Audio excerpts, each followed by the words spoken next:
Di salah satu taman beres di Kanada, para ilmuwan menggali lapisan es tebal lalu menemukan kerangka aneh bernama naga beku. Kerangka ini telah tertimbun es selama jutaan tahun dan para ahli harus mencurahkan waktunya sampai puluhan tahun untuk meneliti spesies fosil aneh ini. Kemudian, fosil ini teridentifikasi sebagai genus Pterosaurus baru. Pterosaurus merupakan reptil terbang raksasa yang punya rentang sayap sampai 5 meter dan kepalanya 3,5 kali lebih besar dari tubuhnya. Pterosaurus hidup 76 juta tahun yang lalu bersamaan dengan para dinosaurus. Para ilmuwan mendeskripsikannya sebagai hewan terbang terbesar, tergarang, dan teraneh. Genus baru ini kemudian dinamakan sebagai Cryodragon boreas yang berarti naga beku dari utara. Pada tahun 2013, seorang pendaki gunung sedang hiking di salah satu gunung tertinggi di Eropa Barat, Mont Blanc. Dia melihat kotak logam misterius yang menyembul di permukaan salju, kemudian membukanya. Ternyata kotak itu berisi batu rubi, zamrud, dan safir. Pendaki itu pun segera menyerahkan kotak temuannya ke pihak yang berwenang. Kemungkinan besar kotak itu milik penumpang pesawat dari India yang menabrak Mont Blanc lebih dari 50 tahun yang lalu. Harganya ditaksir mencapai lebih dari 2,8 miliar rupiah dan pihak terkait masih mencari pewaris dari kotak perhiasan kecil itu. Di barat Laut Siberia tahun 2007, seorang pengembala rusa kutub sedang bertualang bersama anak-anaknya. Di tengah perjalanan, dia melihat objek misterius di dalam es yang kemudian diketahui sebagai anak mamut beku. Dia pun segera menghubungi museum setempat. Anak mamut itu akhirnya diberi nama Luba dan menjadi mumi mamut paling awet saat ditemukan.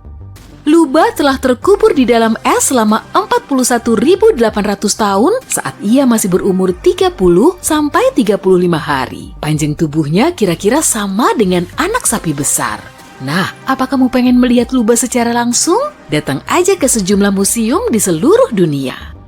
Di benua Antartika, ada gunung berapi beku Erebus yang tertutup oleh lapisan salju dan es. Gunung berapi ini pertama kali ditemukan saat meletus pada tahun 1841 oleh para penjelajah yang sedang melakukan ekspedisi Arktik. Gunung ini setinggi lebih dari 3.657 meter dan telah aktif selama 1,3 juta tahun terakhir.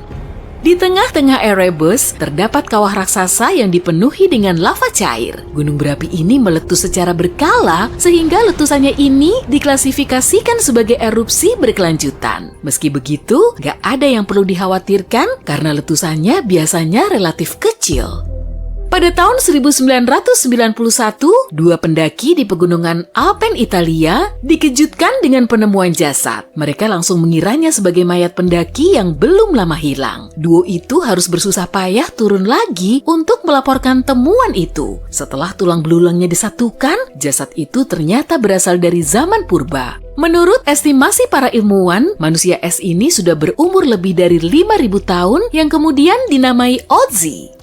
Temuan ini dianggap sebagai hal yang sangat baru bagi para ilmuwan karena kondisi jasad Otzi masih sangat terjaga. Dan setelah meneliti Otzi selama bertahun-tahun, mereka jadi lebih paham soal kemiripan antara kita dan nenek moyang kita. Tubuhnya dipenuhi dengan tato artistik dan menurut hasil penelitian pada isi perutnya, makanan terakhir yang diasup Otzi adalah daging asin kering atau mirip-mirip dengan bacon di zaman now. Saat ini, Otzi memiliki sedikitnya 19 kerabat hidup di Eropa Tengah. Saat sedang meneliti sarang tupai purba di Siberia, para ilmuwan juga menemukan objek menarik lain. Ada biji yang terkubur jauh di bawah tanah dan kemungkinan biji itu telah ditimbun oleh salah satu tupai. Es telah melapisinya selama 32.000 tahun. Rupanya, biji itu berasal dari bunga Silene stenophila yang telah lama punah. Dan uniknya, para ilmuwan bisa mengembalikan struktur jaringannya lalu menumbuhkan bunga itu. Mereka kemudian menanam kembali bunga yang punah itu ke habitat alaminya di seluruh dunia. Pada tahun 1930, sekelompok ilmuwan asal Norwegia sedang mengarungi Samudra Arktik untuk meneliti samudra tersebut beserta gletsernya. Akhirnya mereka sampai di White Island, daratan es berbahaya yang belum pernah dijamah manusia. Menurut perkiraan mereka sih gitu. Lalu, mereka terkaget-kaget saat melihat ujung perahu kecil mencuat dari bawah salju. Di dalam perahu itu, mereka menemukan perlengkapan sains dan barang pribadi dalam keadaan beku, termasuk jaket dengan monogram S.E. Andre. Rupanya mereka telah menemukan sisa-sisa dari ekspedisi balon Arktik Andre. Pada tahun 1897, para penjelajah Swedia di bawah pimpinan Solomon August Andre melintasi kutub utara dengan naik balon hidrogen dan gak ada seorang pun yang tahu pasti nasib mereka. Baru setelah ditemukan sisa-sisa dari ekspedisi ini 33 tahun kemudian, publik semakin tercerahkan. Ternyata balon itu menabrak White Island setelah 2 hari mengudara dari Swedia. Akibatnya, para penjelajah itu harus menyusuri seisi pulau cuma dengan perahu kecil seadanya, tapi nggak berhasil bertahan. Mamut berbulu yang pengawetannya paling baik ditemukan di permafrost Siberia pada tahun 2010. Para peneliti menamakannya Yucca sesuai dengan nama desa kecil di dekat lokasi penemuannya. Yucca telah membeku selama 39.000 tahun dan diperkirakan telah hidup selama 6-8 tahun. Karena kondisi tubuhnya masih sangat baik, Yucca sudah diteliti selama bertahun-tahun untuk menggali informasi baru tentang mamut secara umum. Pada tahun 2019, mereka berhasil mengaktifkan sel yang diambil dari jaringan tubuh Yucca. Mungkin nggak ya kalau suatu hari nanti mamut bisa muncul di bumi lagi? Dari gambar dan video, kita bisa tahu kalau Antartika sangat dingin, tertutup salju, berlandskap datar, dan punya beberapa bukit kecil. Para ilmuwan juga punya anggapan serupa. Saat meneliti pegunungan Gomburtsev di awal tahun 2000-an, mereka kaget setelah tahu kalau bukit kecil berbatu-batu itu ternyata puncak pegunungan raksasa yang dasarnya berada 1,6 km di bawah salju. Dengan teknologi radar, mereka memperkirakan tingginya sekitar 3.000 meter dan membentang hingga 1.200 km. Ukurannya ini hampir sama dengan pegunungan Alpen di Eropa, hanya saja strukturnya tertutup banyak es dan salju. Seorang pengusaha pernah memeriksa sungai di sekitar tambang emas Siberia. Dia malah tertarik dengan lapisan esnya. Rupanya di situ ada anak badak berbulu kecil yang kemudian dinamai Sasa. Badak berbulu telah punah selama 15.000 tahun dan diperkirakan Sasa telah membeku di dalam es selama 39.000 tahun. Temuan ini terbilang unik karena cuma Sasalah badak berbulu utuh yang pernah ditemukan.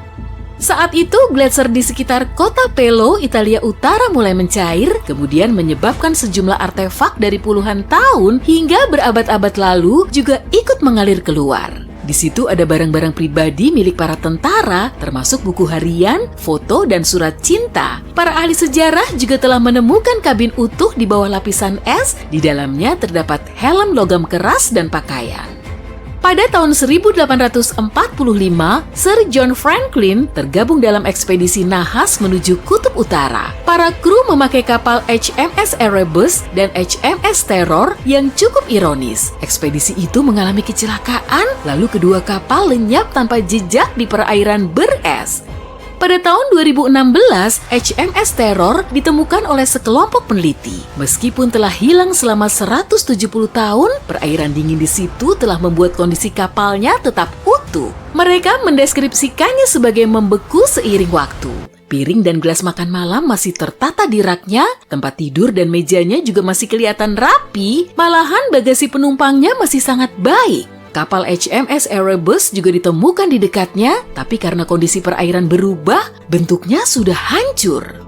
Es glasial yang melingkupi jalur pegunungan di Norwegia telah dipakai oleh para Viking dan menyimpan ratusan artefak kuno. Salah satunya yaitu kotak kayu besar yang saling dilas. Para peneliti kemudian membuka kotak itu sambil harap-harap cemas. Mereka meyakini isinya pasti harta karun dari Viking atau artefak yang akan menginfokan soal masyarakat di zaman dulu. Tapi ternyata isinya cuma lilin lebah kuno. Kotak itu nggak sekuno dugaan mereka. Dengan menganalisis lilinnya, mereka bisa tahu kalau kotak itu berasal dari abad ke-17. Era manusia Viking telah berakhir. Hamparan luas salju putih, angin yang membekukan, lanskap tanpa kehidupan, dan sinyal aneh serta menyeramkan yang tampaknya berasal dari dalam bumi. Pulsar radio ini terjadi di Antartika, dan tidak ada yang bisa mengetahui apa sebenarnya mereka, serta dari mana asalnya. Begini, para ilmuwan sedang menjalankan sebuah eksperimen bernama ANITA, singkatan dari Antarctica Impulsive Transient Antenna. Pada dasarnya, ini adalah sekumpulan detektor yang dipasang pada balon-balon raksasa dan melayang tinggi di atas kutub selatan. Tugas mereka adalah mendeteksi neutrino dengan energi sangat tinggi. Bagaimana mereka menemukannya? Tepat pada saat neutrino bersentuhan dengan es dan menghasilkan ledakan gelombang radio yang intens dan singkat.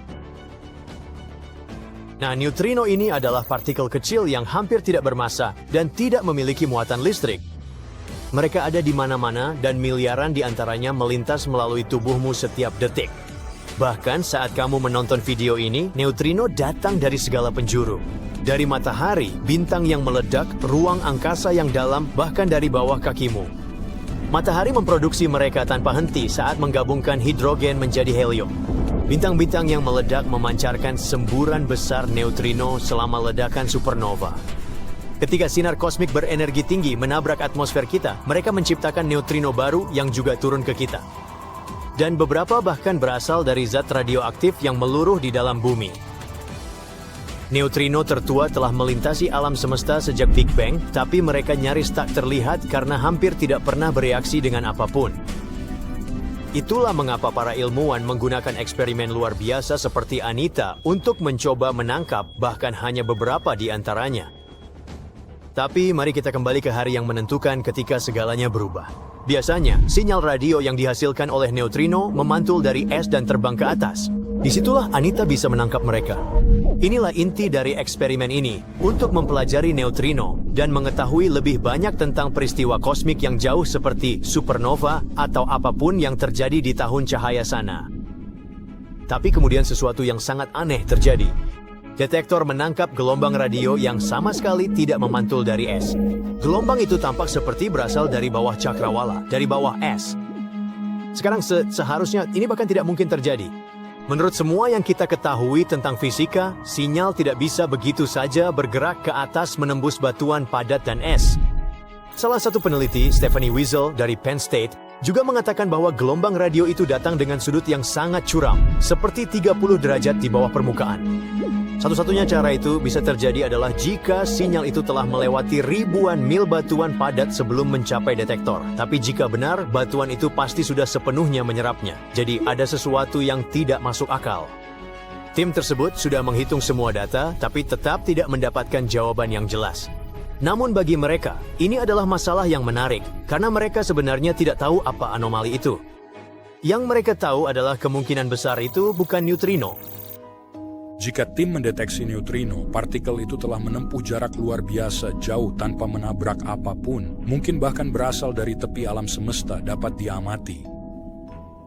Jadi apapun yang ditangkap ANITA, perilakunya tidak seperti yang pernah dilihat ilmuwan. Ini bisa berarti ada partikel baru yang berbeda di luar sana. Atau mungkin ada hal lain yang terjadi dan kita belum memahaminya. Mereka mempublikasikan temuan ini di Physical Review Letters, tapi misterinya tetap belum terpecahkan. Tidak ada yang tahu apa yang terjadi di bawah es Antartika.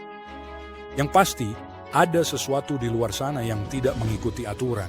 Jika para ilmuwan berhasil mendeteksi dan melacak asal partikel-partikel super cepat itu, mereka bisa mempelajari banyak hal tentang alam semesta, jauh lebih banyak daripada yang bisa kita lihat dengan teleskop terbesar sekalipun. Neutrino pada dasarnya melesat di ruang angkasa hampir secepat cahaya, nyaris tidak menabrak apapun. Artinya, mereka bisa membawa data yang belum tersentuh tentang peristiwa yang terjadi jutaan atau bahkan miliaran tahun cahaya jauhnya. Itulah sebabnya Wiesel dan sekelompok peneliti lain di seluruh dunia telah membangun detektor yang sangat sensitif untuk menangkap sinyal neutrino. Bahkan yang paling kecil pun sangat penting karena di bidang ini, satu data kecil saja bisa menyimpan segudang informasi. Jadi, para peneliti telah merancang instalasi di Antartika dan Amerika Selatan untuk menangkap partikel langka ini. ANITA adalah salah satu detektor itu, dan Antartika adalah tempat yang sempurna untuknya. Hampir tidak ada gangguan radio, tidak ada kota, tidak ada lalu lintas, dan tidak ada interferensi acak. Pengaturannya sebenarnya cukup keren. Mereka memasang sekelompok antena radio pada sebuah balon raksasa, mengirimkannya puluhan mil ke langit, dan membiarkannya melayang di atas hamparan es putih yang tak berujung. Dari atas sana, alat itu mengarah ke bawah, mendengarkan sinyal radio samar yang berasal dari dalam es yang dalam.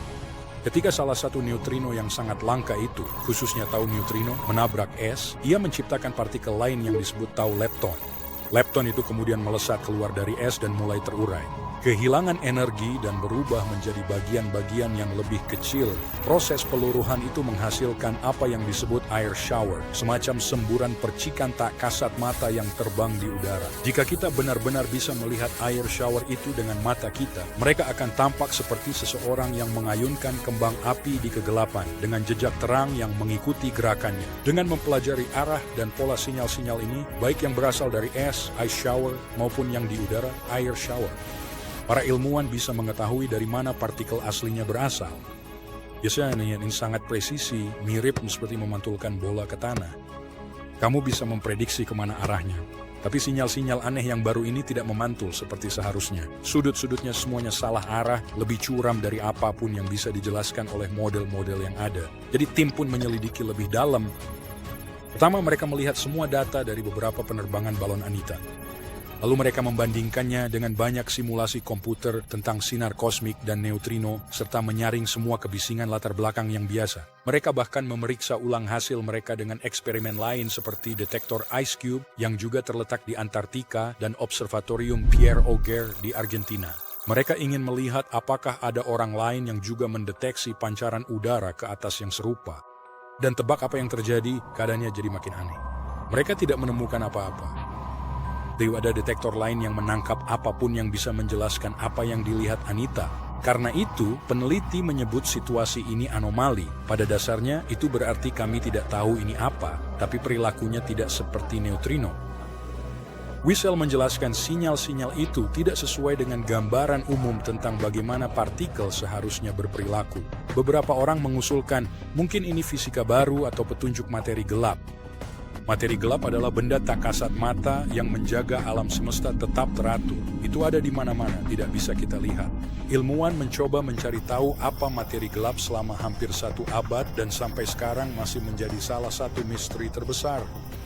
Segala yang bisa kita lihat, seperti bintang, planet, manusia, dan anjing, hanya membentuk sekitar 5% alam semesta, materi gelap sekitar 27%. Sisanya adalah sesuatu yang lebih aneh, disebut energi gelap. Para ilmuwan berpikir materi gelaplah yang memberi bentuk pada galaksi dan menjaga semuanya tetap menyatu seperti lem kosmik. Tanpa materi gelap, alam semesta akan terlihat sangat berbeda. Akan sangat luar biasa jika ternyata teori ini benar.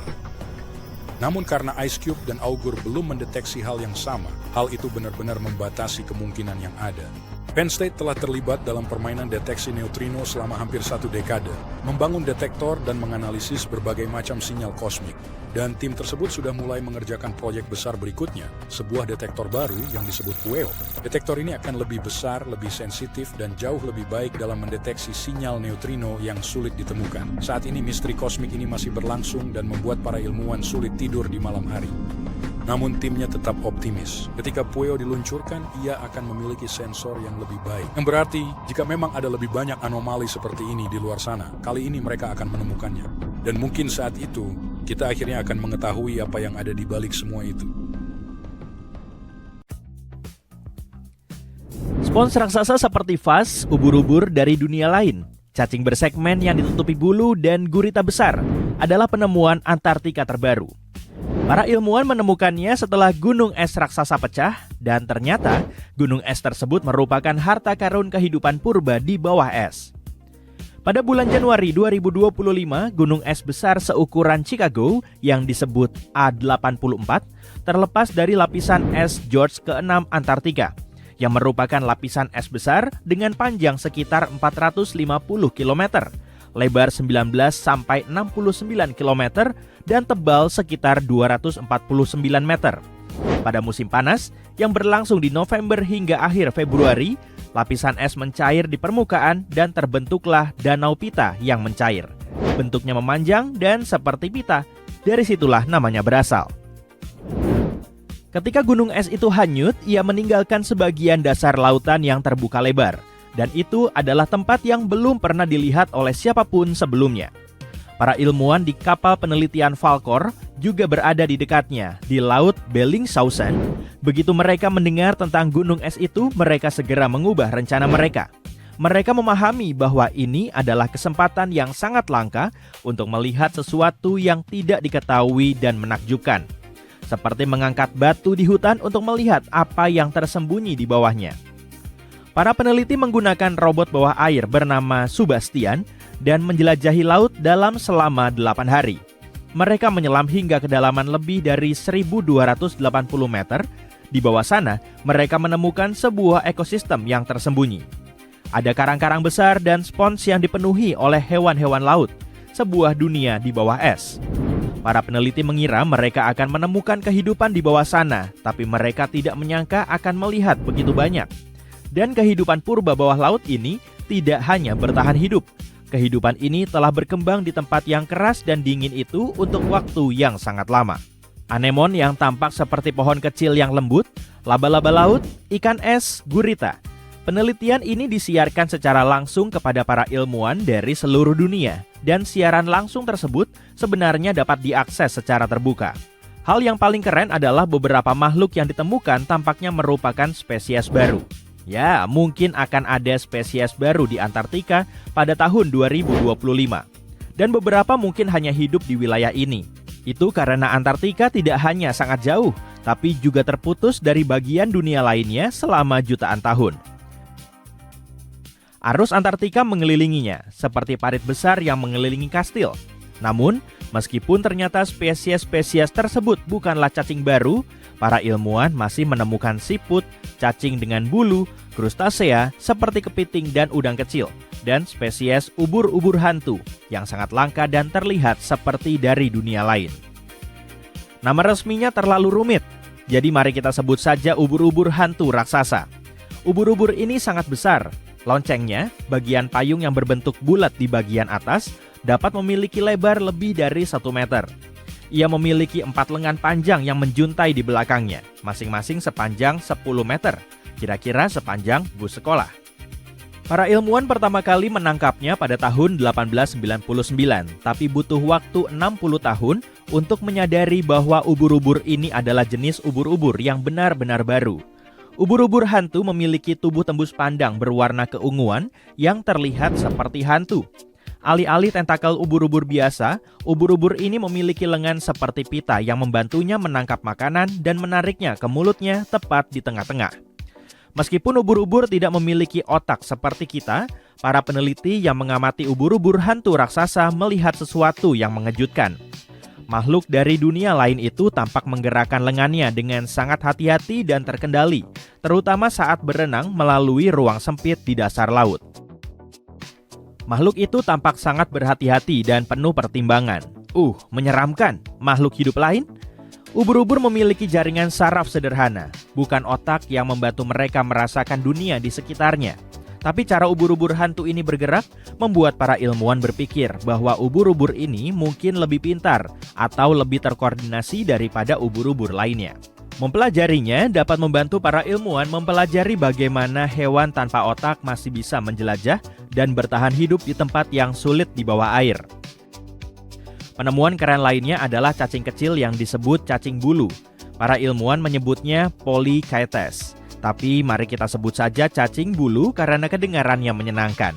Banyak sekali jenis cacing bulu yang hidup di bagian laut yang sangat dingin dan dalam. Cacing bulu memiliki tubuh yang terbuat dari banyak segmen dan mereka memiliki bulu-bulu kecil di sepanjang sisinya. Bulu-bulu ini membantu mereka bergerak, merasakan apa yang ada di dekatnya dan bahkan melindungi diri mereka sendiri dari bahaya. Salah satu contoh yang keren adalah cacing sisik Antartika. Ini adalah jenis cacing bulu yang hidup di perairan yang sangat dingin dan dalam, serta memiliki bulu keemasan mengkilap yang membuatnya terlihat sangat mewah.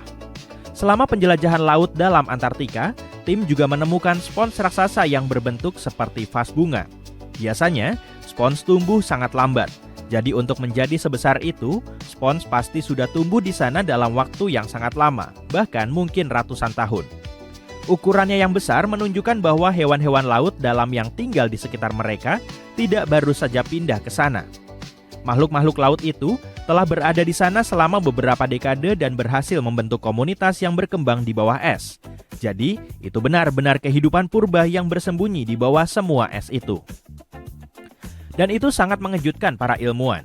Dalam penelitian terdahulu, orang biasa menjatuhkan kamera melalui lubang di es atau mengunjungi area gunung es lama setelah esnya pecah untuk menjelajahi ekosistem yang tersembunyi. Saat itu mereka biasanya melihat dasar laut yang kosong dan gundul dengan hanya sedikit makhluk hidup. Namun kali ini, tim tiba hanya beberapa minggu setelah gunung es raksasa itu pecah dan mereka bisa melihat apa yang tersembunyi di bawahnya. 14 km pertama di belakang lapisan es dapat menyembunyikan ekosistem yang kaya dan sibuk. Daerah itu gelap, dingin dan tersembunyi selama berabad-abad. Dan tetap saja, semua jenis makhluk hidup di sana. Hal ini menunjukkan bahwa kehidupan bisa bertahan di tempat yang tampaknya terlalu keras atau beku untuk kehidupan. Di sisi lain, menemukan semua kehidupan di bawah sana tidaklah terlalu mengejutkan. Banyak hewan yang hidup di tempat yang gelap dan dingin di bawah air. Jadi masuk akal jika mereka juga berada di bawah lapisan es. Es menyembunyikan mereka dan membuat mereka aman dari apapun yang terjadi di atas. Tapi yang aneh adalah banyaknya jenis makhluk yang hidup di sana. Padahal dulunya tempat ini sangat tertutup. Tempat ini sebenarnya sangat mirip dengan dasar laut di beberapa bagian Antartika yang tidak memiliki es di atasnya. Bagaimana bisa? Biasanya, tanaman kecil yang disebut fitoplankton tumbuh di dekat permukaan yang terkena sinar matahari. Hewan kecil mirip udang yang disebut krill memakan tumbuhan tersebut di malam hari. Ketika krill kenyang, mereka akan tenggelam dan membawa makanan serta nutrisi ke dasar laut. Bahkan kotoran mereka membantu memberi makan makhluk laut dalam. Tapi jika ada lapisan es besar di atas, sinar matahari tidak bisa masuk. Jadi, tidak ada tanaman yang bisa tumbuh di sana. Dan tidak ada krill yang membawa makanan ke bawah. Para ilmuwan mengira ini berarti lebih sedikit makanan dan lebih sedikit hewan di sana. Tapi mereka tetap menemukan banyak kehidupan. Ternyata makanan dan nutrisi mungkin menyelinap masuk ke bawah es, terbawa oleh arus bawah laut seperti sungai yang mengalir di bawah laut. Para ilmuwan menemukan beberapa hewan yang hidup dalam waktu yang lama. Jadi sepertinya arus tersebut yang sebagian besar berasal dari air gletser yang mencair, membawa makanan yang cukup untuk menjaga ekosistem tetap sehat dan penuh dengan kehidupan. Tidak ada yang benar-benar tahu apa yang akan terjadi pada semua kehidupan laut dalam setelah gunung es tersebut hanyut. Makhluk-makhluk itu telah hidup di bawah es tebal untuk waktu yang entah berapa lama, dalam kondisi yang sangat stabil dan gelap gulita. Jelas mereka tidak menyukai perubahan. Jadi kehilangan atap es itu bisa mengacaukan seluruh pengaturan mereka. Salah satu ilmuwan menyebutkan bahwa lapisan es tempat gunung es itu berasal telah merayap. Pada tahun 1985, ahli biologi asal Chili, Dr. Daniel Torres, sedang melakukan sensus mamalia dan mengumpulkan sampah laut di Cape Sheriff, Antartika. Ia hendak mengambil sebuah wadah plastik besar ketika ia melihat sebuah batu putih di antara batuan vulkanik yang gelap. Ternyata itu adalah sebuah tengkorak manusia. Dan seperti yang kemudian ditemukan Dr. Torres, tengkorak itu milik seorang wanita muda yang tinggal di Chili Selatan. Kemungkinan besar, ia berusia awal 20-an dan kelaparan saat meninggal dunia. Beberapa tahun kemudian, ilmuwan menemukan fragmen tulang paha dan menggunakan analisis DNA untuk membuktikan tulang-tulang itu milik wanita yang sama. Penemuan ini bisa mengubah sejarah seperti yang kita ketahui. Bagaimana tengkorak wanita bisa berakhir di Antartika, di bekas lokasi perkemahan pemburu anjing laut? Biasanya, wanita tidak ikut dalam perjalanan berburu anjing laut pada awal Seritsotlas Natausan. Untuk menambah misteri, tidak ada yang ditemukan di lokasi itu. Tidak ada dokumen, tanda, alat, atau benda lain yang bisa memberitahu siapa dia, apa yang terjadi padanya, atau bagaimana dia berakhir di sana. Hal ini bisa berarti bahwa orang-orang dari Chili pernah berkemah di sini sebelum siapapun menginjakkan kaki di benua itu. Para ilmuwan membuat penemuan unik lainnya di Antartika, yaitu fragmen meteorit kuno yang bisa menjadi bukti adanya kehidupan di planet lain. Mereka percaya bahwa meteorit ini berusia lebih dari 4 miliar tahun dan mungkin berasal langsung dari Mars. Pada tahun 1996, para ilmuwan NASA mengumumkan bahwa mereka menemukan tanda-tanda kimia khusus pada batu tersebut. Beberapa organisme Mars kuno mungkin telah meninggalkan jejak itu, tetapi tidak semua orang yakin, dan studi-studi selanjutnya menemukan bahwa bahan kimia kaya karbon pada batu itu kemungkinan besar sama sekali bukan berasal dari makhluk hidup. Dahulu kala, ketika Mars masih jauh lebih basah, batuan luar angkasa raksasa bertabrakan dengan planet itu. Tabrakan-tabrakan ini menghasilkan panas yang sangat sangat hebat dan mengubah lanskapnya. Batu yang ditemukan di Antartika kemungkinan selamat dari dua benturan seperti itu sebelum akhirnya sebuah hantaman kuat ketiga melemparkannya ke luar angkasa. Saat masih berada di Mars, batu ini terendam air yang mengalir melalui retakan-retakan kecil di permukaannya. Air ini kemungkinan meninggalkan gelembung karbon aneh yang sempat diduga para ilmuwan sebagai jejak kehidupan kuno. Para peneliti menemukan lebih banyak batu dari luar angkasa di Antartika dibandingkan di bagian dunia manapun. Tapi kamu pasti tidak berharap melihat sebuah piramida di sana, kan? Aku bisa saja membuatmu mencoba memecahkan misteri ini. Tapi baiklah, objek ini hanya terlihat seperti piramida. Sebenarnya itu adalah sebuah gunung. Kamu bisa dengan mudah menemukannya di Google Maps jika kamu menggulir sampai ke pegunungan Ellsworth. Itu adalah pegunungan tertinggi di Antartika dan membentang hampir sepanjang 250 mil. Para penjelajah dari ekspedisi Antartika Inggris pertama kali menemukan gunung yang bentuknya tidak biasa ini dan menjulukinya The Pyramid. Selama 100 tahun terakhir, banyak orang bertanya-tanya apakah benar-benar ada piramida di Antartika, dan jika iya, siapa yang membangunnya? Tapi para ilmuwan benar-benar mematahkan harapan ini dengan menjelaskan bahwa tidak ada yang aneh dari puncak berbatu yang muncul di atas es. Kebetulan saja puncak ini dan puncak di sebelahnya terpotong membentuk seperti piramida. Para peneliti di Universitas Colorado menemukan alat berburu berusia 10.000 tahun di dekat Taman Nasional Yellowstone. Alat itu terkubur di dalam es. Namun ketika es mencair karena suhu yang semakin hangat, alat itu pun muncul ke permukaan. Para peneliti merahasiakan penemuan ini selama setahun. Mereka ingin hasil temuan ini dipublikasikan di jurnal ilmiah sebelum para arkeolog amatir datang dan memulai pencarian mereka sendiri di lokasi tersebut serta mengganggunya. Anak panah yang panjangnya sekitar 1 meter ini terbuat dari pohon birch dan masih memiliki beberapa tanda yang membuktikan bahwa benda itu milik seorang pemburu kuno. Pada masa lalu ketika alat ini masih digunakan secara aktif, anak panah tersebut memiliki ujung yang tajam di salah satu sisinya. Sisi lainnya memiliki lekukan kecil yang terhubung ke kait pada alat khusus yang disebut atlatl. Atlatl itu membantu pemburu melemparkan anak panah jauh lebih cepat dan lebih jauh daripada hanya dengan tangan. Benar-benar teknologi kuno. Para ilmuwan yang menemukan anak panah itu mengatakan seiring es mencair, mereka terus menemukan lebih banyak alat kuno, tumbuhan, dan sisa-sisa hewan di tempat seperti Alaska, Kanada, dan Eropa. Mereka berencana pergi ke Taman National Glacier di Montana untuk bekerja sama dengan suku asli Amerika untuk menemukan dan menjaga harta karun yang mungkin tersembunyi di es selama ribuan tahun. Paleontolog menemukan sesuatu yang menakjubkan di Antartika, yaitu sisa-sisa makhluk yang sangat mirip dengan monster Loch Ness. Hewan yang mereka temukan itu adalah Plesiosaurus. Makhluk laut yang indah ini berenang di lautan pada zaman dinosaurus. Makhluk besar ini memiliki 4 sirip, leher panjang, dan panjangnya mencapai 36 kaki dari kepala hingga ekornya. Itu kira-kira sepanjang tiang telepon besar. Jenis Plesiosaurus yang satu ini adalah yang terbesar yang pernah ditemukan oleh para ilmuwan. Makhluk ini juga sangat besar, beratnya sekitar 15 ton. Itu kira-kira seberat 2 gajah modern. Fosil makhluk laut raksasa ini pertama kali ditemukan di Pulau Seymour, Antartika pada tahun 1989. Namun Plesiosaurus ini begitu besar dan terjebak di batuan yang sangat keras sehingga para ilmuwan membutuhkan 3 perjalanan lagi untuk mengeluarkan semua fosilnya. Pada akhirnya, mereka membawa 1.760 pon tulang yang telah menjadi fosil ke laboratorium. Para ilmuwan melihat beberapa ruas tulang belakangnya menyatu, menandakan Plesiosaurus ini adalah individu dewasa. Setelah mempelajari fosil, mereka menyimpulkan makhluk ini hidup 30.000 tahun sebelum kepunahan massal yang memusnahkan dinosaurus sekitar 66 juta tahun lalu. Pada bulan Mei 1845, Kapten John Franklin berangkat dari Inggris bersama 133 orang dan 2 kapal.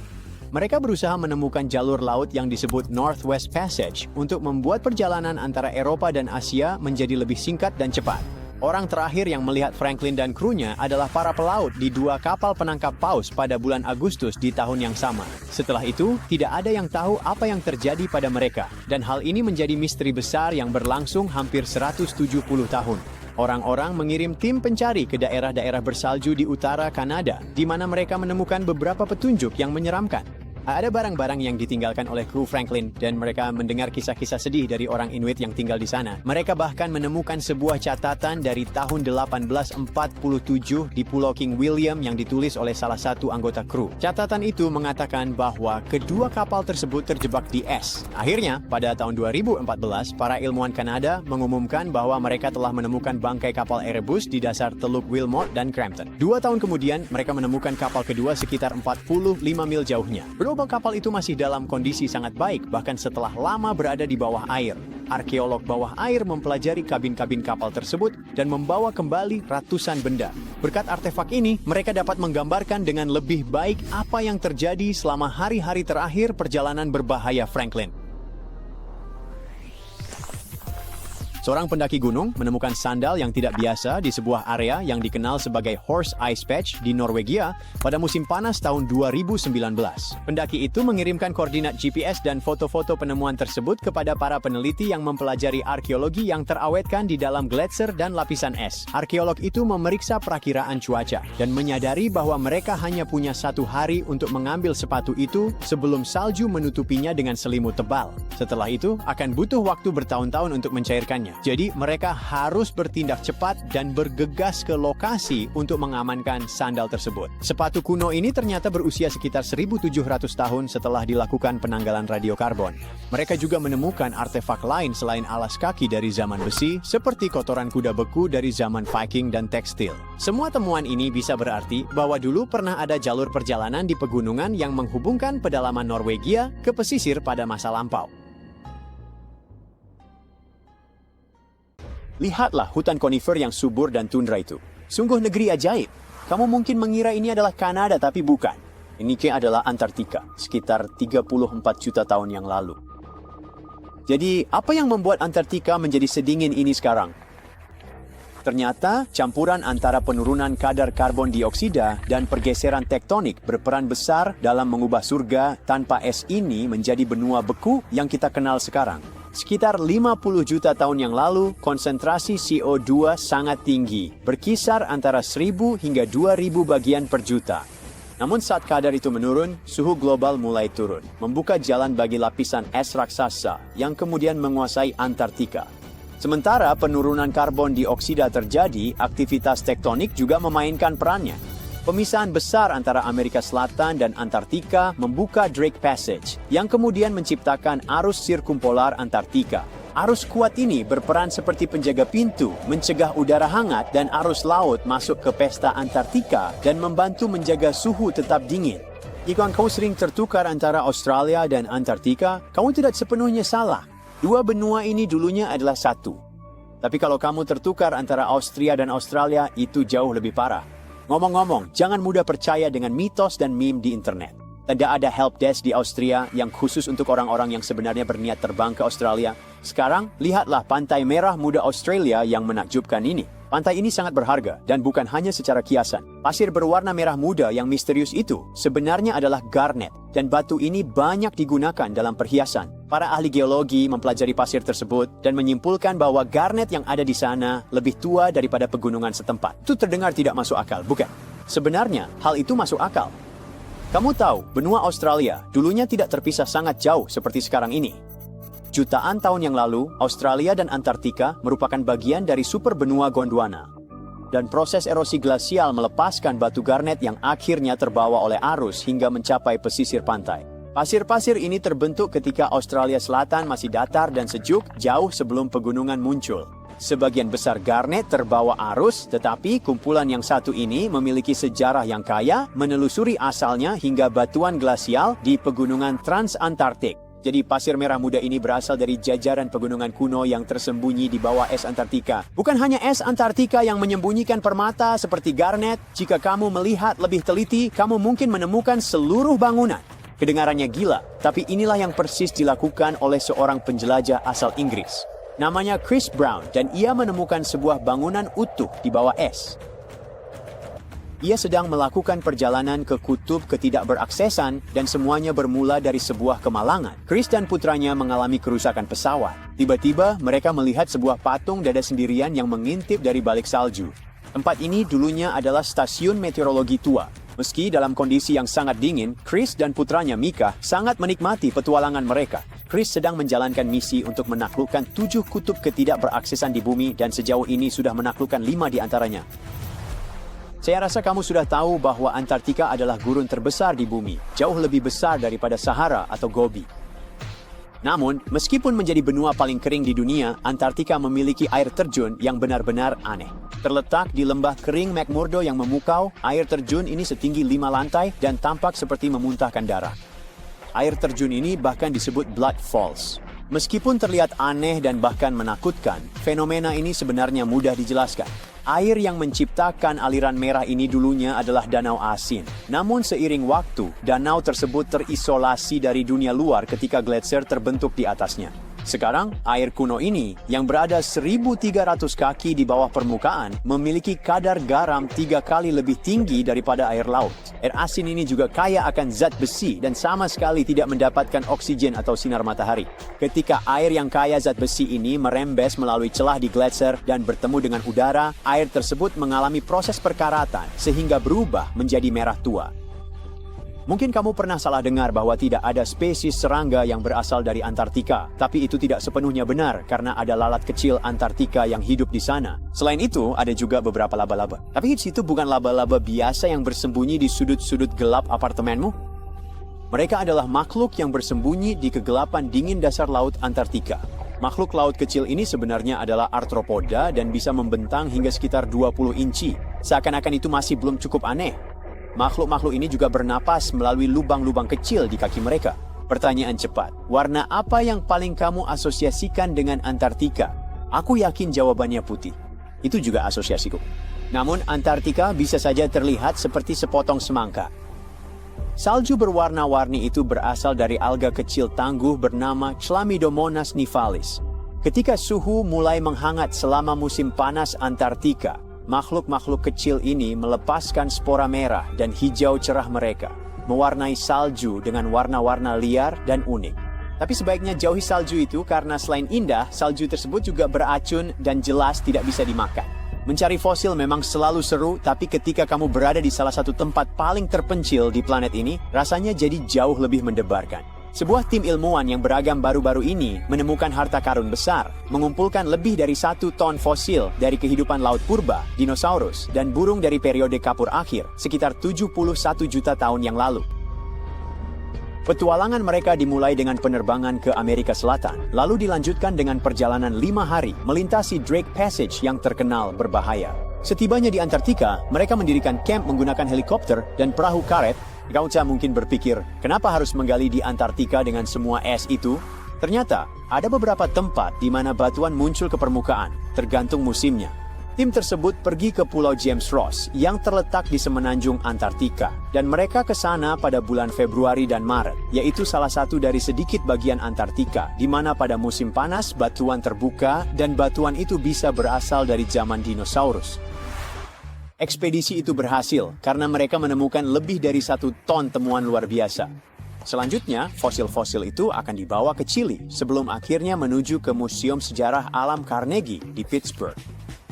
Di antara penemuan mereka, ditemukan peninggalan yang berasal dari sekitar 71 juta tahun lalu, bersama dengan beberapa yang berusia sekitar 67 juta tahun, termasuk banyak siput, kerang, dan berbagai makhluk laut lainnya. Waduh, lihat cacing laut yang menyeramkan ini. Cacing ini bisa saja tinggal di LA dan menjadi bintang film horor, tapi ia memilih untuk hidup di perairan dingin Samudra Selatan dekat Antartika. Cacing-cacing ini bisa tumbuh hingga 8 inci panjangnya dan 4 inci lebarnya, tapi jangan biarkan penampilan seram mereka menipumu. Penelitian menunjukkan bahwa mereka mungkin sebenarnya adalah pahlawan super yang menyamar, memainkan peran penting dalam menjaga ekosistem tetap hidup. Sekarang, lihat kepalanya itu. Itu sebenarnya bukan kepala, melainkan tenggorokan yang bisa ditarik masuk yang membantu makhluk bergigi ini melahap makanannya. Antartika punya banyak makhluk aneh yang menyeramkan. Izinkan saya memperkenalkan Anda pada bintang bulu stroberi Antartika. Tapi ini tidak seperti Patrick dari SpongeBob. Makhluk ini lebih mirip makhluk laut dalam yang langsung keluar dari film horor. Bayangkan ini, 20 lengan yang bergerak-gerak, beberapa memanjang hingga 8 inci, semuanya dihiasi dengan benjolan-benjolan aneh. Serem banget memang. Pada tahun 2014, para ilmuwan mengubur 34 monitor seismik di salju di Ross Ice Shelf yang ukurannya sangat besar. Bayangkan saja seperti laboratorium es sebesar Texas yang mengapung santai di atas Samudra Selatan. Mesin kecil cerdas ini menangkap dengungan tanpa henti. Meski telinga manusia tak mampu mendengar frekuensi rendah ini, ilmuwan berhasil membuatnya bisa kita dengar. Mereka bahkan mengunggah rekaman seram itu secara online. Seorang ahli glasiologi dari University of Chicago mengatakan bahwa jika kamu bisa mendengar getaran ini, suaranya akan seperti kawanan jangkrik yang menguasai halaman belakang di akhir musim panas. Tapi para penjelajah gletser ini sebenarnya tidak sedang mencoba merekam lagu-lagu seram. Mereka sebenarnya sedang menjalankan misi untuk memantau Ross Ice Shelf karena suhu benar-benar meningkat dan es mencair lebih cepat daripada es krim di hari yang panas. Rak es itu seperti penutup pengaman bumi, menjaga agar es yang sangat besar tidak meluncur ke lautan. Jadi apa sebenarnya yang membuat semua suara itu? Kemungkinan besar itu hanyalah tiupan angin kencang yang menerpa bukit-bukit es tersebut dan menciptakan getaran yang sangat alami. Selamat datang di Pesta Tahun Baru Dinosaurus. Semua yang Anda kenal ada di sini. Tyrannosaurus, Triceratops, Stegosaurus, Raptor, Diplodocus. Tapi kali ini ada tamu baru yang bakal bikin kaget. Ceritanya, para ahli paleontologi telah menemukan spesies dinosaurus baru yang agak mirip T-Rex. Tapi dengan sedikit perbedaan. Mereka lebih suka makan salad renyah daripada steak. Kenalan yuk, ada yang tahu cara bacanya? Duonicus soacbatari. Terima kasih, simpan dulu tepuk tangannya. Mereka hewan herbivora yang masuk kelompok Therizinosaurus. Tapi mereka punya satu fitur keren. Fitur yang menunjukkan kepada para ilmuwan bahwa Duonicus itu masuk cabang evolusi dinosaurus baru yang belum banyak diketahui. Tapi mari kita kembali ke pesta dinosaurus. Di sini kita bisa lihat dinosaurus dengan kepribadian beda-beda. T-Rex si bully yang bergigi tajam, Velociraptor tampaknya toksik dan moody, Triceratops atau Stegosaurus agresif tapi pendiam. Tahu kan, mirip orang yang tidak mengganggu siapapun, tapi kita jangan sampai cari masalah sama dia. Nah, di antara mereka semua, Therizinosaurus itu si santai yang selalu mau menolong, selalu menemanimu di pesta, dan nggak pernah nyebelin. Therizinosaurus hidup di wilayah yang sekarang jadi Asia dan Amerika Utara selama periode Kapur akhir, sekitar 100-66 juta tahun lalu. Bentuk anatomi mereka bikin mereka kelihatan lebih mirip predator, kayak T-Rex. Tapi Therizinosaurus itu herbivora dengan cakar besar berbentuk bulan sabit. Di beberapa spesies, cakar itu panjangnya sampai 50 cm.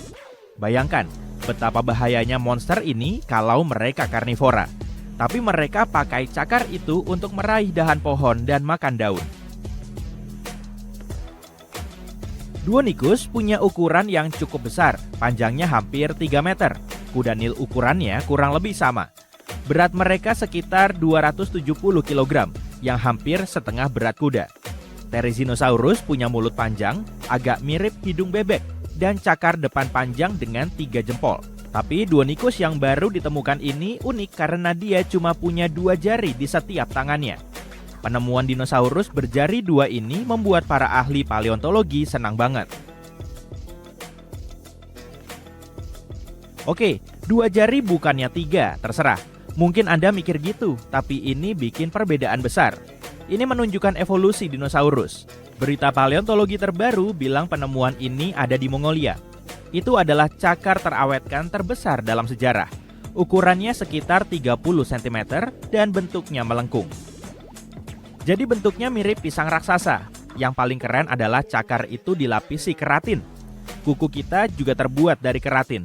Bayangin deh, kadal besar yang hidup puluhan juta tahun lalu punya cakar dengan komposisi yang sama dengan kuku kita. Alam memang menakjubkan. Pernah dengar teori gila yang bilang kalau T-Rex berevolusi jadi ayam dan Velociraptor jadi burung unta? Pasti banyak banget perubahan evolusioner.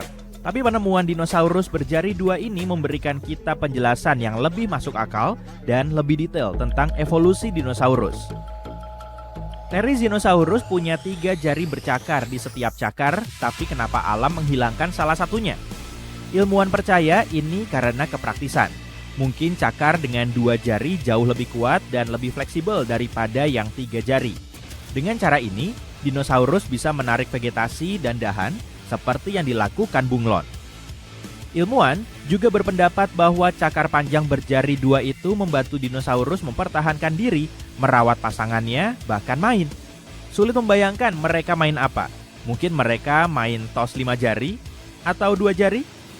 Bakal keren sih kalau mereka pakai tang cakar itu bukan cuma buat ambil makanan, tapi juga buat melawan predator. Ngomong-ngomong soal predator, T-Rex punya struktur cakar depan yang mirip, tapi cakar kecilnya tidak berguna. Bakal keren kalau Duonikus bisa tinju atau manjat pohon pakai cakar itu. Ya, dia herbivora, tapi bukan berarti dinosaurus jahat lain bisa menggertaknya. Anggap saja Duonikus baik kepada yang lemah dan tangguh ke yang kuat. Itu kenapa dia bakal jadi tamu paling disambut di pesta dinosaurus. Tapi tamu paling aneh di pesta ini adalah Deinocheirus yang dijuluki tangan mengerikan. Kasus Duonikus menunjukkan gimana dinosaurus berevolusi dari cakar berjari 3 jadi berjari 2. Deinocheirus menunjukkan gimana kadal purba bisa berevolusi jadi kuda atau sesuatu yang lain. Kedengarannya aneh, tapi mari kita kenali makhluk ini lebih dekat. Tahun 1965, lengan, tangan, dan korset bahu dinosaurus tak dikenal ditemukan di gurun Gobi, Mongolia. Ketika para ahli paleontologi menyusun tulangnya, mereka mendapatkan 2 lengan panjang yang menyeramkan. Bertahun-tahun lengan itu cuma dipajang di museum, tanpa badan, kelihatan lucu dan agak seram. Setiap lengan panjangnya sekitar 2,4 meter. Ini lebih panjang dari pemain basket tertinggi. Ahli paleontologi mencoba menemukan bagian tubuh lain dinosaurus itu di gurun Gobi. Tapi usaha mereka gagal. Deinocheirus jadi salah satu misteri paling terkenal di paleontologi. Seberapa besar si pemilik lengan sepanjang itu? Dia makan apa? Hidupnya gimana? Semua itu misteri sampai tahun 2014. Menurut berita paleontologi terbaru tentang kadal ini, sekelompok ilmuwan dari Korea Institute of Geoscience and Mineral Resources telah menemukan sisa-sisa Deinocheirus lainnya yang terawat baik. Berkat bantuan mereka, para ahli paleontologi berhasil membuat replika penampilan kadal tersebut. Dan terobosan itu ternyata jauh lebih keren daripada penemuan dinosaurus berjari 2. Mau tahu? Deinocheirus itu gede banget, agak lamban, dengan kepala mirip kuda dan tulang belakang yang membentuk semacam punuk. Penampilannya super aneh, bahkan untuk film fiksi ilmiah sekalipun. Spesies dinosaurus baru ini termasuk kelompok Ornithomimosauria, spesies mirip burung unta, lincah dan cepat. Tapi Deinocheirus tidak begitu. Dinosaurus ini tidak cepat dan lincah, tapi punya ukuran besar. Panjangnya 11 meter dan beratnya 6.000 kg. Hampir seberat gajah dewasa dan sepanjang setengah gerbong metro. Meskipun ukurannya besar, Deinocheirus cukup jinak. Moncongnya yang panjang mirip moncong bebek atau kuda. Dia juga tidak punya gigi. Jadi buat Tyrannosaurus dan raksasa predator lain, dia adalah santapan yang mudah. Ini bukan sekedar dugaan. Ilmuwan menemukan bekas gigitan di kerangka dinosaurus ini. Kayaknya makhluk besar yang malang ini bertemu predator jahat. Lalu makanan kadal aneh itu sendiri apa? Dia makan hampir semua. Tumbuhan lunak, alga, vertebrata kecil, dan ikan. Dia menyedot makanan dari dasar danau dan sungai dengan paruh dan lidahnya, serta menelan batu untuk membantu menggiling makanannya. Batu-batu itu menghancurkan potongan makanan, jadi perutnya bisa mencerna dengan lebih mudah. Dinosaurus itu pakai tangan mengerikannya untuk menggali dan mengambil makanan dari pohon dan tanah. Tapi bagian tubuhnya yang paling aneh adalah punggung dan ekornya. Tulang di ujung ekornya menyatu jadi satu struktur yang disebut pygostyle. Struktur inilah yang menopang bulu pada burung modern. Ada kemungkinan Deinocheirus mengibaskan ekornya kayak kipas, dan punggungnya punya duri tulang tebal yang menonjol dari tulang belakangnya. Karena tulangnya ditutupi kulit, keseluruhan struktur kerangka aneh itu tampak seperti layar kapal. Kalau melihat gimana dinosaurus berevolusi sampai punya bentuk seaneh itu, kita jadi bertanya, apa gunanya? Ilmuwan percaya bahwa ligamen yang keluar dari tulang belakang membantu menopang perut dan kaki dinosaurus yang berat. Untuk lebih memahami cara kerjanya, bayangkan jembatan kabel penahan. Balok vertikal yang panjang punya banyak kabel yang menahan jalur kendaraan. Duri dan ligamen Deinocheirus juga membantu menahan berat dinosaurus. Di pesta dinosaurus, dia bakal jadi si jangkung pemalu yang tak sengaja menjatuhkan gelas dan bikin orang kikuk. Dia kesepian dan ingin punya teman, dan dia pasti bakal menemukan mereka. Diplodocus bakal jadi teman yang hebat. Dinosaurus herbivora dengan 2 jari yang terlihat seperti predator dan raksasa mirip kuda dengan 2 lengan panjang menunjukkan betapa beragamnya evolusi dinosaurus. T-Rex, Velociraptor, Diplodocus, dan lainnya adalah superstar dunia purba. Bakal keren kalau ahli paleontologi bisa menemukan spesies dinosaurus baru yang akan menggeser para binatang lama dari tahta ketenaran. Kamu sedang liburan, pergi ke rumah keluarga di dataran tinggi Skotlandia yang dingin. Kastel tua terbengkalai berdiri di sana. Warisan keluargamu. Kamu menghabiskan masa kecilmu di hutan sekitar mengejar tupai. Dan saat dewasa, kamu suka menyusuri setiap hektar area ini. Selalu ada hal baru. Saat berjalan melewati hutan untuk kesejuta kalinya, kamu menemukan bangunan batu kecil. Bangunan ini setengah tertutup tanah dan rumput lebat. Kamu pun penasaran karena belum pernah melihatnya. Kamu gali tanahnya dan cabut rumputnya. Penasaran ingin tahu apa yang ada di dalamnya. Kamu menemukan pintu kecil usang cukup besar untuk seekor anjing. Mungkin ini rumah anjing kerajaan? Kamu mendorong pintu itu dan mengintip ke dalam. Ruangan ini kecil dan tak ada apa-apanya di dalam, kecuali karung tua. Kamu mengambilnya, melihat lebih dekat, mencoba mengidentifikasi kainnya. Tapi tunggu dulu, ada sesuatu di dalamnya. Kamu melihat dalamnya dan menemukan telur seukuran telur burung unta. Anjing gak bertelur. Melihat telur ini dari dekat, kamu menyadari telur ini sangat tua dan lebih berat dari yang kamu kira. Kamu mengocoknya perlahan, merasakan sensasi cairan di dalamnya. Tiba-tiba, kamu merasakan energi datang darinya. Terkejut, kamu mencoba melempar telur itu, tapi tidak jadi. Entah kenapa, kamu merasakan kerinduan terhadap telur itu, seolah itu milikmu. Kamu memeluknya erat, melindunginya, dan membawanya kembali ke rumah keluarga. Kamu duduk di dekat telur yang tergeletak di meja dapur itu, mengamati dan mengharapkan sesuatu terjadi. Matamu makin berat dan perlahan tertutup. Saat kelopak matamu bersentuhan, telur itu sedikit menggeliat. Kamu sontak membuka mata, tapi telur itu tetap diam. Apa aku halu? Telur itu menggeliat lagi dan lagi. Dan kini terus bergetar. Telur itu berguling-guling di meja. Retakan mulai terlihat dan sesuatu di dalamnya menghantam cangkangnya dengan sangat ganas, seolah ingin sekali keluar. Akhirnya, cangkang itu pecah akibat dorongan kuat dari penghuni kecilnya. Dia berdiri dengan tangan terentang ke udara dan menjerit ke dunia. Aku bebas! Kamu melihat ke arah makhluk yang seharusnya seekor burung, tapi burung yang satu ini super aneh. 4 kaki, sayap, kulit reptil. Itu naga. Tunggu, apa? Naga? Ya, naga. Ucapnya kepadamu setelah membaca pikiranmu. Kok apa? Kamu kesulitan berkata-kata. Kamu adalah keturunan pemilik tempat ini kan? Kamu mengangguk, lebih bingung lagi karena dia bisa bicara. Sesuai dekrit 1061, kami makhluk dalam telur setia kepada pengurus kami. Kalian saling menatap. Naga itu jelas menunggu jawaban.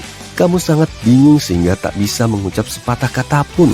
Kamu sudah memilih nama untuk memanggilku? Nama, benar. Aku akan memanggilmu Guguk. Guguk pun menanggapi dengan membungkuk hormat. Itu nama yang indah dan semoga aku bisa mengembannya. Mengembannya? Aku nggak ngerti kenapa kamu ada di sini. Kenapa sekarang?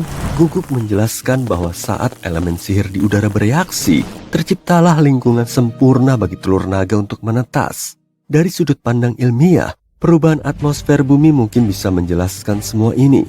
Baik itu suhu, kadar hidrogen, atau perubahan di lautan, mustahil menentukannya. Kamu pun menerima bahwa itu cuma sihir.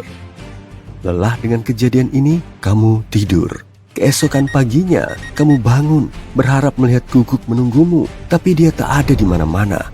Kamu pun keluar, sunyi sekali, tak ada burung berkicau, domba di kejauhan juga diam. Tiba-tiba, Guguk terbang ke bawah. Dia sudah tumbuh seukuran sapi. Dia tumbuh begitu cepat, meski kayaknya kamu tahu alasannya. Kamu mencoba tidak membayangkan apa yang sudah dia lakukan. Pelajaran pertama manusia, naik. Guguk memosisikan dirinya agar kamu bisa berbaring di punggungnya. Kamu gak bertanya, kamu percaya dia tahu apa yang dia lakukan. Tiba-tiba, dia mulai berlari kencang ke lahan terbuka, seperti pesawat terbang. Sambil mengumpulkan kecepatan, dengan kekuatan angin, kalian berdua lepas landas. Kalian melaju kencang, makin tinggi. Kamu memegangnya erat, melewati sela-sela pepohonan. Guguk berbelok tajam, dan kamu berharap kamu tetap di tanah yang aman. Kamu bisa mendengar suara guguk di kepalamu. Kamu juga akan bertindak sebagai mataku melihat dari tempat yang tak bisa kulihat. Aku melihat pepohonan. Ada banyak bukit di kejauhan. Jangan sekarang. Guguk mengelak. Waspadalah akan bahaya, bukan melihat pemandangan. Kalian terbang selama beberapa jam dan kamu gak tahu di mana kalian berada. Kamu terlalu cemas pegangan dan di sini dingin. Kamu seharusnya membawa pakaian yang lebih hangat. Sekarang lompat. Kamu melompat tanpa ragu, mempercayai perintah Guguk, tapi kamu langsung menyesal karena kamu jatuh ke arah tanah. Pepohonan di bawah dengan cepat menjadi lebih besar. Rentangkan tanganmu dan pegang aku. Guguk berhenti di bawah. Kamu mendarat di atasnya dan langsung pegangan. Bagus, kita hanya mencoba sekali untuk begitu. Guguk tertawa. Kamu mendarat di tempat yang tak kamu kenal. Cari kayu, kita akan berkemah. Kesal menerima perintah dari apa yang seharusnya menjadi nagamu, kamu dengan hormat mengumpulkan kayu sementara Guguk terbang menjauh. Kamu mengumpulkan setumpuk kayu dan menatanya.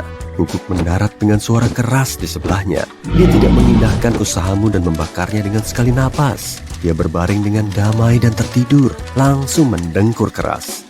Kamu menyukai kehangatan ini, tapi tidur di tanah tetap tidak nyaman. Kamu ingin berbaring di sebelah Guguk, dan dia malah mengibaskan ekornya.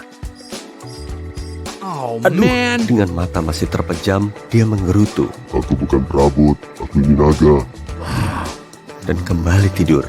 Kamu berbaring di tempat lain dan tertidur dengan tak nyaman. Saat bangun keesokan paginya, seseorang sudah tidak menghasilkan kehangatan. Guguk tak terlihat lagi. Tak heran, kamu menghela napas. Naga terburuk yang pernah ada. Guguk datang dengan gaya klasiknya yang tak terduga dan melempar daging matang ke arahmu. Kamu tak bertanya dari mana asalnya. Lebih baik tidak tahu. Makanlah, hari ini adalah tugas terbesar kita. Bahaya mendekat. Guguk berdiri melihat ke arah yang tak jelas. Kamu pun makan, menikmati hidangan yang telah disediakan rekanmu. Kamu melihat ke atas dan menyadari ukuran Guguk bertambah 2 kali lipat dalam semalam. Kamu pun memanjat ke punggungnya. Karena sekarang sayapnya begitu besar, dia tidak perlu berlari dan bisa langsung terbang. Berhati-hatilah hari ini hari yang penting. Saat Guguk melaju, kamu bertanya, penting? Fokus saja. Teriak Guguk.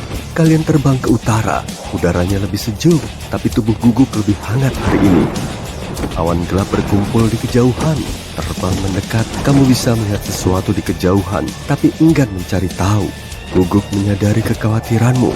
Esgoel, sihir yang sama yang memungkinkanku menetas, membawa mereka dari es. Mereka ingin membekukan dunia, hanya kita yang bisa menghentikan mereka. Kamu khawatir saat melihat jumlah mereka. Mungkin ada puluhan atau ratusan, dan mungkin lebih banyak lagi yang bersembunyi di awan di belakang mereka. Saat mendekat, Guguk melaju ke arah mereka, menghempaskan mereka, mengembuskan api dan menggigit. Kamu berpegang erat, berusaha menghindari ujung sayap tajam mereka. Jumlah mereka terlalu banyak. Guguk kewalahan. Satu esgoil dari atas melesat turun, mengincar Guguk. Menyadari dia tak bisa berbuat apapun karena menghadapi banyak musuh sekaligus. Kamu melompat ke arahnya. Kamu memukulnya di udara. Rasanya seperti menabrak dinding batu. Kamu tidak melukainya, cuma membuatnya kesal. Kamu terpental dan jatuh. Guguk melihatmu, tapi tak bisa membantu. Jadi dia berteriak. Kamu jatuh tak berdaya ke tanah. Tenang, kamu mendengar suara seorang gadis. Dia mencengkeram lenganmu, menarikmu ke naga lain. Kamu tersenyum dan berbalik. Melihat bukan cuma ada satu, tapi puluhan naga lain yang terbang menyelamatkan Guguk. Kelompok naga ini menargetkan es.